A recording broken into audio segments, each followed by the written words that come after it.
hari ini kecoh Dewan sebab Muhyiddin Yassin kena troll. Kita dengar. Dengan Pagu, semasa Pagu menjadi Perdana Menteri, menandatangangi perjanjian dengan Benas untuk biar Benas monopoli beras tersebut. 10 tahun.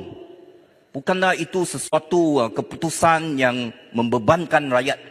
Sehingga hari ini kita menghadapi masalah beras itu.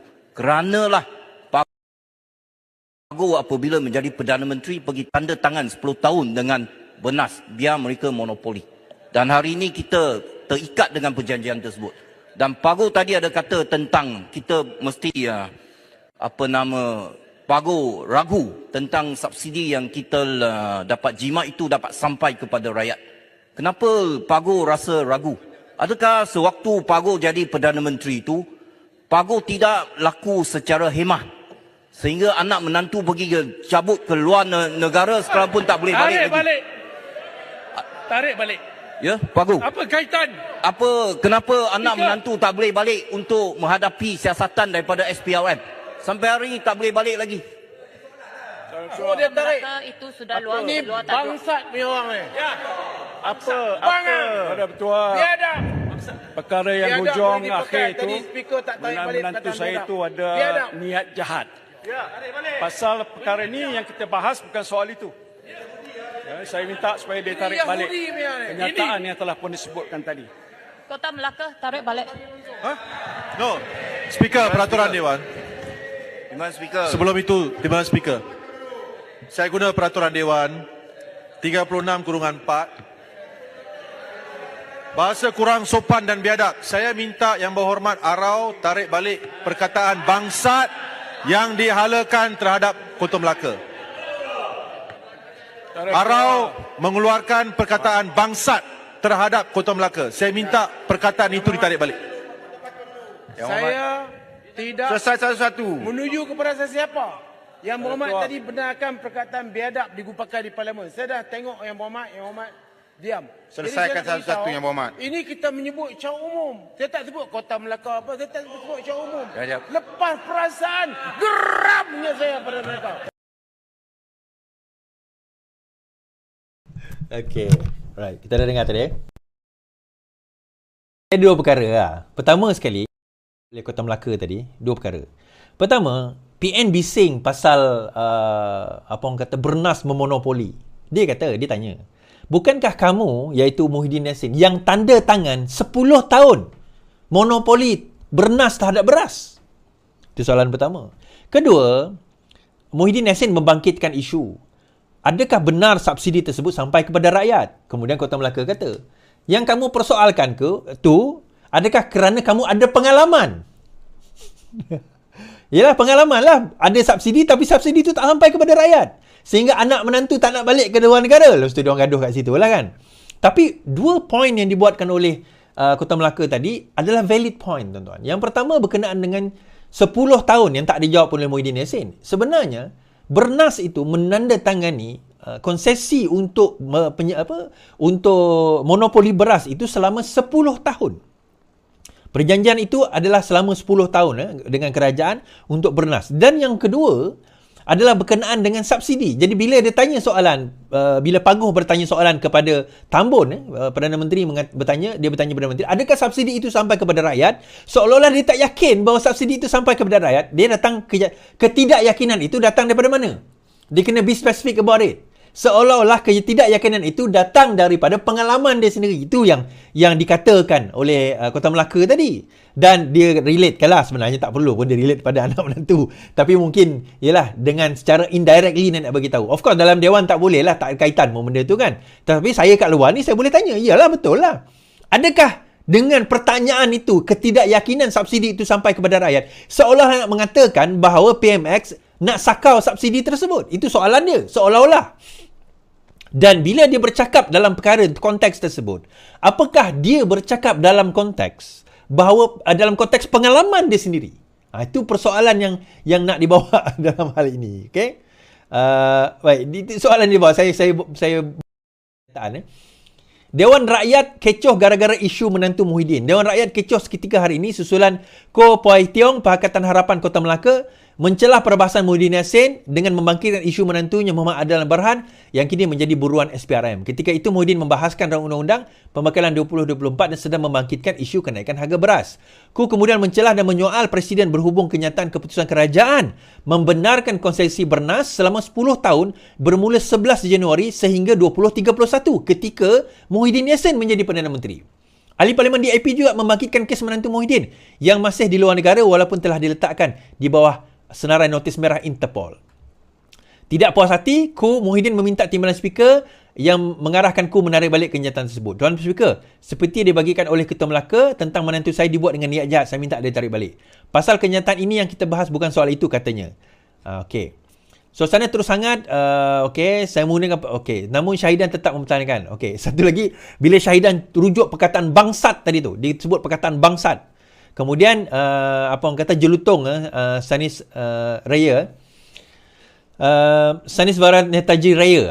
Raya lah kita panggil. PH Jelutong mengatakan bahawa menarik balik kerana perkataan bangsat. Dia kata, saya tak merujuk kepada sesiapa, saya bukan cakap Kota Melaka, saya sebut umum. Bodoh kalau percaya kata dia lah. Baik. Kemudian Alice mengatakan, saya minta Kota Melaka tarik balik kerana keluar tajuk. Saya minta Kota Melaka tarik balik. Okey, bagaimanapun Ku enggan menarik balik, sebaliknya memberikan penjelasan. Sidang Dewan terus menjadi kecoh setelah beberapa ahli PN meminta timbalan speaker mengarahkan Ku menarik balik. PN ini dah hangatkan lagi apabila Awang Solahuddin Hashim, PN Pendang, menasihatkan Ku supaya jangan ikut perangai Zionis. Walaupun berkali-kali minta Ku menarik balik, wakil DAP itu enggan membuat demikian sehingga memaksa Lau mengarahkannya supaya meninggalkan Dewan hanya dibenarkan masuk setelah waktu rehat. Awang Hashim kemudiannya menarik balik perkataan Zionis. Sesi dimula semula dengan Muhyiddin dibenarkan membuat ucapan penggulungan. So dia tak jawab lah soalan Ku tadi tu. Sepatutnya kalau Ku bijak, tak payahlah nak provoke macam tu kan. Bagi saya mudah dia tanya soalan itu je. Soalan dia apa?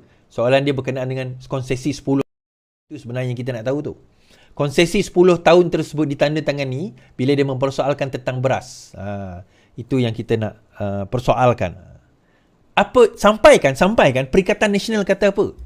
Bahawa ahli Parlimen Kuala Kangsar itu telah pun diugut. Okey. Saifuddin, tiada keperluan ugut MP Kuala Kangsar sokong kerajaan. Menteri Dalam Negeri Saifuddin Nasution Ismail berkata, kerajaan tiada keperluan pun untuk mengancam ahli Parlimen Kuala Kangsar dari PN agar menyokong kepimpinan Perdana Menteri seperti yang didakwa. Kata Saifuddin, ini kerana ada 147 ahli Parlimen yang menyokong kerajaan yang sudah cukup pun untuk lulus belanjawan 2024 rancangan undang-undang. Respon saya kepada media, dia kata, adalah dakwaan ugut tidak benar. Tidak benar, ia tuduhan liar. Apa keperluan kita untuk mengugut? Kita sekarang ada sokongan 147 ahli Parlimen katanya. Kalau setakat untuk meluluskan belanjawan dan lain-lain, saya fikir 147 memadai. Ya, 112 je dah cukup dah untuk nak luluskan yang hadir, katanya. Mengulas lanjut, Saifuddin berkata, beban pembuktian terletak sekarang pada Setiausaha Agung PN Hamzah Zainuddin yang membuat dakwaan bahawa Iskandar diugut untuk menyokong Anwar jika tidak ingin berdepan dengan tuduhan. Setiausaha Agung itu berkata ketika diminta mengulas cadangan ahli Parlimen agar Parlimen memanggil Iskandar untuk menjelaskan pendirian menyokong Anwar. Pada Isnin lalu, Gobin membagikan Seksyen 4 Akta Parlimen yang memberi kuasa kepada Dewan Rakyat untuk menyiasat, menghakimi dan mengumumkan ke atas pelanggaran sebarang tindakan yang boleh dihukum sebagai penghinaan di bawah Seksyen 29 Akta yang sama. Pada 12 Oktober, Iskandar mengumumkan sokongan kepada Menteri. Tuan-tuan, ni macam ni. Yang Saifuddin sebut tadi tu betul lah. PN menuduh bahawa sekarang ini kerajaan kejam, kerajaan telah mengugut, kerajaan telah buat itu, buat ini kepada Iskandar. Sebab itulah dia sokong PMX. Saifuddin kata mudah je. Jangan tanya saya. Benar ke dakwaan itu? Tanyalah kepada Hamzah, di mana buktinya? Betul juga. Tanyalah kepada Hamzah, kat mana bukti? Jangan tak pergi jumpa Saifuddin. Saifuddin, benarkah dakwaan mengatakan bahawa terdapat ugutan daripada kerajaan? Sekarang ini dia cakap. Tuan-tuan, cakap ni semua orang boleh cakap. Semua orang boleh tuduh. Semua orang boleh kata apa-apa. Buktikanlah. Since dia yang menuduh, dia kena buktikan. Datanglah dengan bukti. Ada gambar ke, ada video rakaman ke, audio rakaman ke, ataupun paling kurang, Iskandar tu sendiri muncul dan mengumumkan, ya, saya telah didatangi oleh si Fulan bin si Fulan yang juga merupakan timbalan ataupun penguasa tertinggi di dalam SPRM dan mengugut saya untuk mendakwa kalau sekiranya saya tak sokong PMX. Iskandar kena dibawa dan bangkit ke hadapan. Dan bila disebut nama si Fulan bin si Fulan, kalau dia tidak berkata benar, maksudnya itu dakwaan palsu dan dia tidak boleh buktikan. Si Fulan bin si Fulan itu boleh menyaman Iskandar ini kerana memfitnah. Sekarang ini persoalannya, kenapa perkara itu tidak dibawa? Sebab itu saya kata, nak menuduh ni semua orang boleh menuduh, tuan-tuan. Macam juga Muhyiddin Yassin, kita boleh tuduh dia. Kita boleh tuduh bahawa sebenarnya My Airline itu ada kaitan dengan Muhyiddin Yassin. Tuan-tuan tahu atau tidak? Ini tuduhan. Ni yang berlegar di internet sekarang ni. Tuan-tuan tahu atau tidak? Bahawa My Airline dapat lesen 2021 pada zaman Perikatan Nasional memerintah.